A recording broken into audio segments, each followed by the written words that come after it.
this is Lee back once again, moving right along in my series of reviewing the Shimmer live experience this weekend.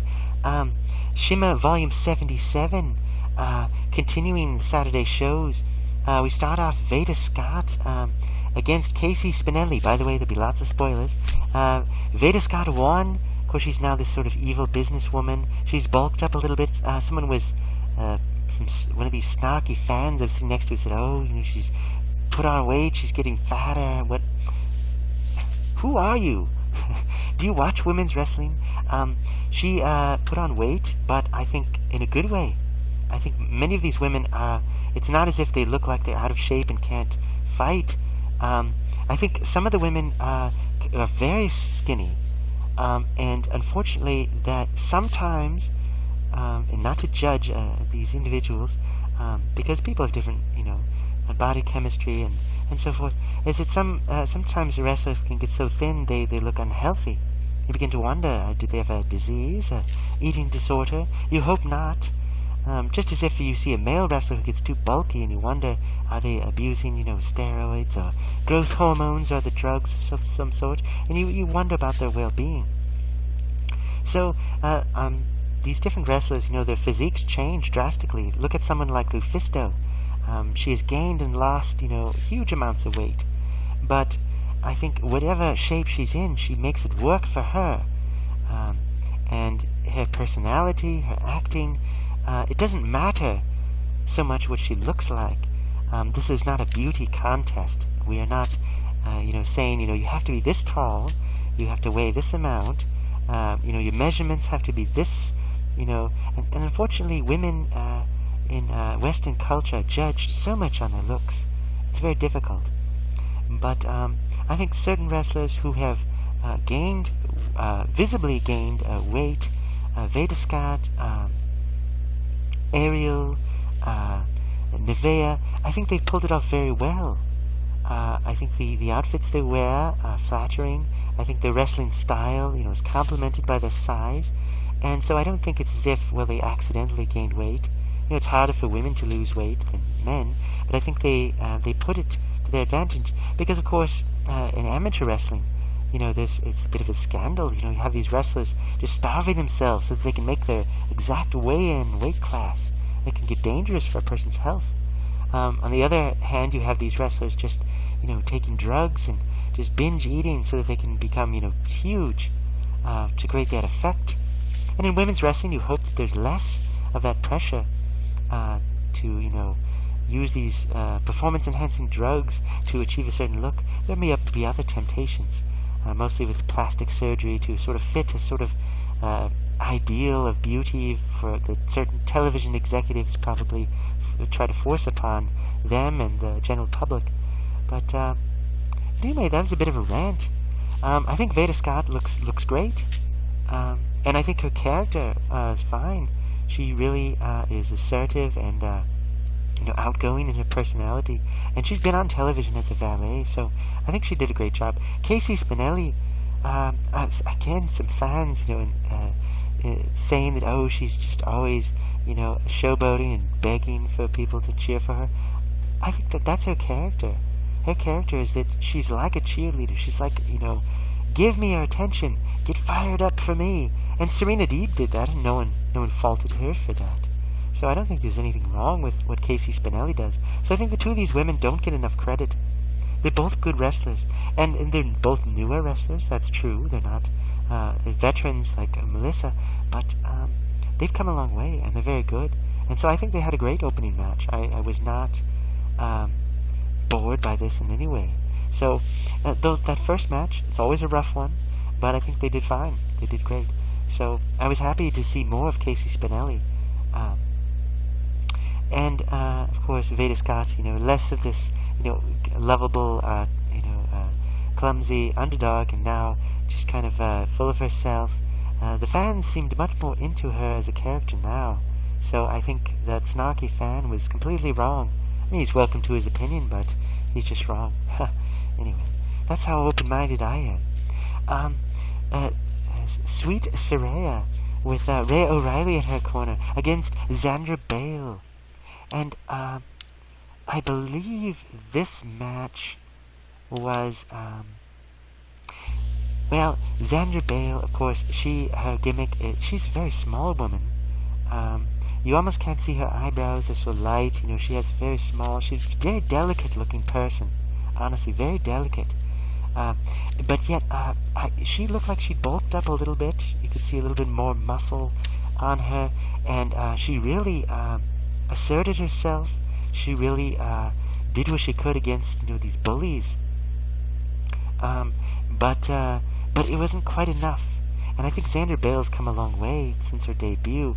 You believe that she can do something. She's not just one of these wrestlers that, a lost cause. I just feel sympathy because she can't win. You feel like she's legitimate. She's legitimate. And I think she wore a Batman-inspired outfit. She's, often wears these superhero logos on her clothing. And I thought, well, Christian Bale played Batman in the Dark Knight, series of films with Christopher Nolan, directed recently. So it's like Christian Bale, Xandra Bale. No relation, though. She's not related to any wrestlers, apparently, either. But I think she did a great job. I think she's come a long way. And, of course, Saraya so often partnered with these smaller, younger wrestlers. So she's kind of like the mother figure. Well, an evil mother figure. Bringing them in, it's like, oh, you don't care that I'm beating up, this poor little girl. Shame on you, fans. It's kind of what she's saying, and of course in a cruder way usually. She really, breaks the PG, rating with her middle fingers and her occasional profanity. A very rough, crude woman. But of course her daughter became a big star on WWE.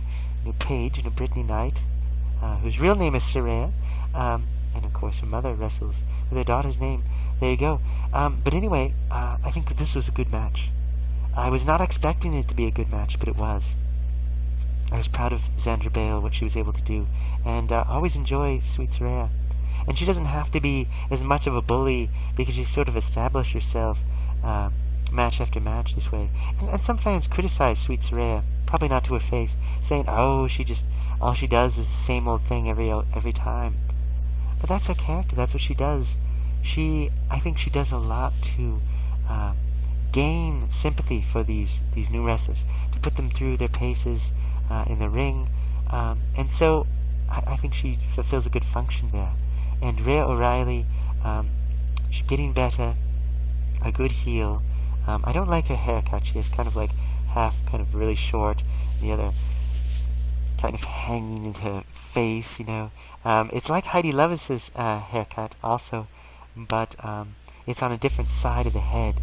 I think Rhea's is parted on the right and Heidi's is on the left. I don't know if they got their haircuts together, but there you go. But anyway, that's her choice, how she wants to present herself. But I think her other looks were better. So there you go. So good match. Unexpectedly good. Definitely have, Xandra Bale, one of these underdogs. It's almost like she, after getting beaten in the past, she went back to the gym and really, determined to make a difference this time. And still not winning, but getting closer. Next you have Liberty against Sammy Baines. Baynes. I think there might be a different spelling with a Z, N-Z-Y or something. But anyway, Liberty, kind of in her face and her hair, kind of reminds me of Brooke Tessmacher from TNA. Very different style, but just sort of maybe that is a similar look, kind of a pretty girl, kind of thing. But anyway, very capable wrestler. The two of them both wore black. Sammy Baines, more of a, kind of a bulkier, larger woman. But the two of them, you could tell, were from that, kind of British wrestling school style, brawls, punches and, rough holds and things like that. Very tough women. And of course, Sammy Baines, much more of the heel than Liberty, suggesting, one of a heroic figure. But the two, you could tell that they were scrappers, they were fighters. This was not a divas match. This was definitely a fight. So I think the fans that came to see violence were rewarded by this match. It would have been nice if there was a little more done to the character to kind of establish them. But I think it was just to show what the British women could do to kind of promote, Sweet Soraya's promotions, the Bellatrix and so forth. But anyway, they did a good job. So the fans, I think, were impressed. They chanted, "Please come back," as they often do with some of these new wrestlers. But I think more out of actual respect than just simple courtesy. Then we have a six-way match. Now this was one of those. Again, I think one of those matches where it doesn't quite make sense. They throw a bunch of wrestlers in there in the ring, and it's like an unfriendly tag. Like, if you get too close to the edge of the ring, someone who's nearby can tag themselves in, because whoever gets the pin wins. And so it's like you don't want the other people to tag in unless you're too tired, but then you risk losing the match. So it doesn't really work for me. The logic of it just seems kind of very contrived. But it's been in wrestling before, so there you go. But what these matches are for is you get to showcase the talents of these different wrestlers, because it's like, okay, let's see what so-and-so can do. Oh, here they are, they're doing some stuff.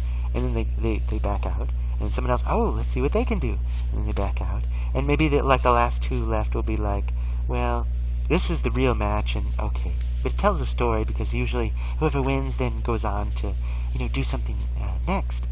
So the winner, well, of course, we had Kaylee Ray, we had Allison Kay, Candice LeRae, that all rhymes, Kelly Skater, Marty Bell with a hairspray and her arrogant attitude, and let's see, who's the last one?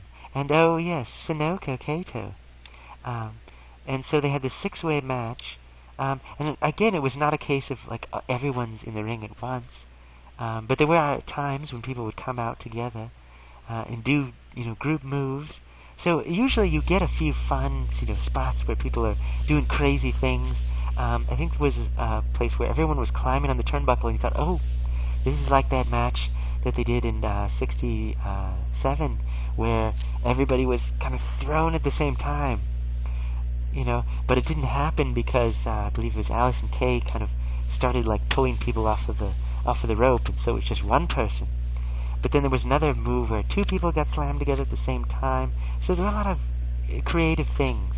Your expectations were sort of thwarted, but still you were rewarded with spectacle. And it was sometimes absurd, but it was fun.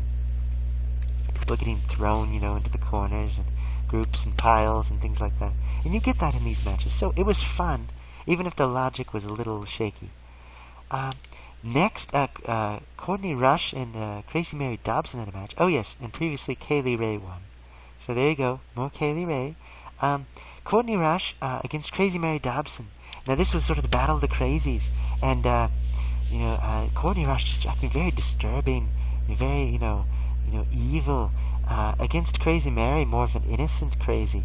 The two of them, of course, very vicious, but the more vicious one was Courtney Rush. There's some real anger and nastiness, and just no care for herself, but only for hurting her opponent. And she won. And poor Crazy Mary, but it makes sense because Courtney Rush was a baby face. She was very powerful, very capable, and of course, as a heel, as a crazy heel, she would still have those skills. So a good match. Gave credit to Crazy Mary and gave us more of an opportunity to see the new Courtney Rush, which I enjoy very much as a character. Next, we had the return of Jessica Havoc after her scandal controversy with NXT and her tryout and all that stuff. And I won't rehash that all here. But I wasn't sure if we'd see her again, but she was cheered from the moment she came in, even though she comes across as this sinister monster, punk, coming out to this, pseudo-Nazi music. She has this gas mask, like Contagion, like a Resident Evil, big baseball bat, which was made of plastic, was very obviously fake. Nevertheless, she got cheers. I think fans were just really happy to see her. After her TNA run ended, and now she's back. Big, woman. Looked like she'd lost a little bit of weight, but still, very imposing, very powerful-looking figure. Dressed, as a very tough, scary person. Let's see, and against Yumi Oka.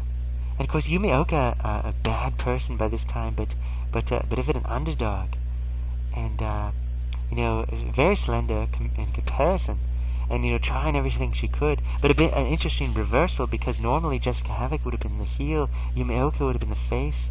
So a good match for both of them, but much more an opportunity for Jessica Havoc to come back and show how tough she was and always was. And very different from her debut as this, cowardly heel, but still, much larger than Yumi Oka. But you would believe that Yumi Oka had a chance, but Jessica Havoc was too much for her, defeated her. Next match, Kimberly, with Cherry Bomb, of course, at ringside, against Heidi Lovelace. Now, of course, Cherry Bomb using her injury to gain sympathy, and provide a distraction so that Kimberly can win. And I think this was when really the fans turned against the Kimber Bombs. Of course, they were always heels, but in the shows up to this point, they were getting a lot of cheers. So now they were getting solid boos, I feel. Decent enough match. I'm not as big of a fan of Heidi Lovelace, but she is growing on me. I see her, really improving a lot from her initial humble beginnings in Shimmer. And so good enough, and good for character development. Let's see, the next match, Cheerleader Melissa against Makoto. Now, this was almost a foregone conclusion. Now, as a Joshi, you think, well, Makoto, it must be very powerful, but Cheerleader Melissa has wrestled, these Japanese wrestlers before, and she is, she was champion twice. She's very good. And Makoto is much more of like the little child-like character, and Melissa's is much, has no tolerance for that. So it was almost a foregone conclusion that she would win. Makoto gave her a good fight, but Cheerleader Melissa was too powerful in the end. But I should say, there was interference during this match, so it was not completely on Makoto and her lesser skills, because Yumi Oka interfered. Now, Yumi Oka, if you didn't hate her by this point, you hate her now, and it would just get ridiculous looking forward. So good on Yumi Oka for getting the fans to hate her after so much goodwill that she'd previously had. But why did Yumi Oka turn evil? Well, she was getting frustrated, I guess. She just wanted the wins too badly. And she finds these other wrestlers who are a bit of, evil or, in-betweeners, and she kind of goes with that. So, moving forward, the next match, number one contenders, Shimmer Tag Team Tournament. Tessa Blanchard, of course, the daughter, or the granddaughter, of Tully Blanchard, famous male wrestler, and Vanessa Craven, very large, imposing woman. She gets to say more, gets to do a little bit more of a character. Kind of like the big sister that's forced to do all the dirty work for the little sister who orders her around. Tessa Blanchard taking credit for things, saying, oh, I taught her that move, and well, I'm going to have to tag you in and get you to do it and tell you what to do. So you think sooner or later, well, Vanessa Craven is going to turn around, chokeslam her, and that's going to be it, and everyone's going to cheer. But Tessa Blanchard, kind of a pretty girl, smaller wrestler, and very full of herself, but not willing to wrestle, almost like a Lacey, but anyway, moving forward, let's see. Yes, the two of them were against Mia Yim and Leva Bates. Now, of course, Leva Bates, becoming much more popular with fans as Blue Pants, this kind of low-level wrestler in NXT, WWE's developmental television territory. And Mia Yim, of course, who wrestles as Jade in TNA, but doesn't get to do as much. But anyway, so the two of them, kind of this lovable tag team, but they were no match for Vanessa Craven, really. Okay match, much more, I think, development of characters of Tessa Blanchard, because we hadn't seen much of her before, and just seeing Vanessa Craven's power. So I don't think this was as good as some of the other matches, but still, okay. More of a story than a fight, really. But there were some good moves. You could see Vanessa Craven definitely has a variety of moves. She's not just your stereotypical large woman, with the choke slam and the slap and the body splash in the corner, that type of thing. She can do cannonballs and things like that. Next, Nicole Savoy against Evie. Great match, very similar styles, the two of them, and of course this is comparable to their other matches, with their different moves. Nicole Savoy defeated Evie, the more established wrestler, and so I think it was a big boost for her character, definitely. Great match, not much more else to say about it. If you've seen any matches they've had before, you know what to expect. And Nicole really went heavy with the sarcasm and the trash talking. Evie much more just, kind of the giggly, fans love her. She doesn't have to say much to get over with them, but, I'm sure they hated to see Nicole defeat her. Now we had the title match. Madison Eagles against Nicole Matthews. This was a no disqualification match. And this was a moment I actually captured on my camera. I wish I could share it. But spoilers. Big match. Madison Eagles wins the title back, becoming the second person to become a two-time champion. After, of course, cheerleader Melissa. And Madison Eagles was such a great champion. I'm so glad to see someone of her caliber. Can she do it? Can she be as good of a champion as she was before? Who knows? But anyway, Nicole Matthews, of course, hated, a heel, cheating as much as she can. But of course, this is a no disqualification. And they're both cheaters. They're both heels. But I think the crowd was solidly on the side of Madison Eagles, to eliminate the undeserving Nicole Matthews. And they would run out of the ring to grab weapons. I think there was a silly moment where, I think it was Nicole Matthews, no, Madison Eagles ran out of the ring to grab a weapon, because they would run out of the ring, grab a weapon. They had the plastic baseball bat that Jessica Havoc had, and they would, hit it, and you could see it break, and you could see pieces of plastic flying off of it. It was very obviously just, some foam and plastic. Very silly.